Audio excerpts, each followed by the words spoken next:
एक तुफैली को पढ़ा था, बड़ा अजीब आदमी था। वो दोस्तों के साथ घूमने गया, खाने का टाइम आया तो किसी ने कहा कि यार काम कर, तो लकड़ियाँ तो ले आ। अब भाई लकड़ियाँ वकड़ियाँ नहीं हमसे उठती, लकड़ियाँ कौन लाएगा यार, लकड़ियाँ कोई और कुछ और बोल देना। फिर कहा कि अच्छा भाई ठीक है लकड़ियाँ हम लिया तो आग तो जला दे। हाँ ना, आग से बहुत डर लगता है, आग की बात नहीं करो, आग की बात कुछ और काम बोलो। चलो आग भी जल गई। फिर किसी ने कहा भाई पतीली उठा कर रख दे, कम से कम इतना ही कर दे, पतीली उठा कर रख दे।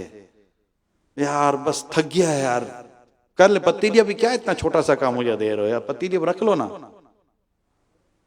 पतीली भी रख ली, अब उसमें खाना भी डाल दिया। तो किसी ने आवाज दी भाई कम से कम जाकर थोड़ा चम्मच ही हिला दे। अरे भाई भूख लगी है यार, ये चम्मच वम्मच की बात नहीं करो यार, अब ये चम्मच, अभी तुम ही चम्मच भी हिला लो यार, इतना तो सारा काम कर लिया है। खाना वाना तैयार हो गया, दस्तरखान लग गया। फिर किसी ने आवाज दी भाई खाना लग गया, खा तो लो। कहा यार इतना काम बोला है, हर एक काम का थोड़ी मैं मना करूंगा, चलो आकर खा तो लेता ही हूँ।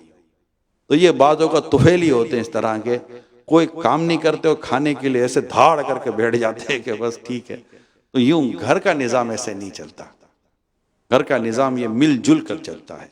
काम तकसीम हो घर के अंदर, कि आप मतलब कि सहरी का, इफ्तार का, अगर इफ्तार की भी 4 आइटम है, 2-3 आइटम है, तो यूं काटने के, अब चूल्हे पर तो देख सब नहीं खड़े हो जाएंगे कि चलो 4 चूल्हे हैं, 4 बर्नल लगे हुए हैं, एक बर्नल पर चावल है तो कोई वो बना रहा है, तो सालन है तो कोई और बना रहा है, ऐसा अलग अलग तो होगा नहीं।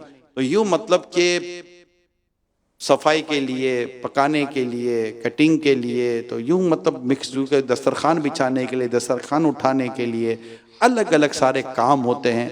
इसमें कुछ घर के मर्द लड़के अफराद अपने हिस्से का काम करें, इस्लामी बहनें अपने हिस्से का काम करें।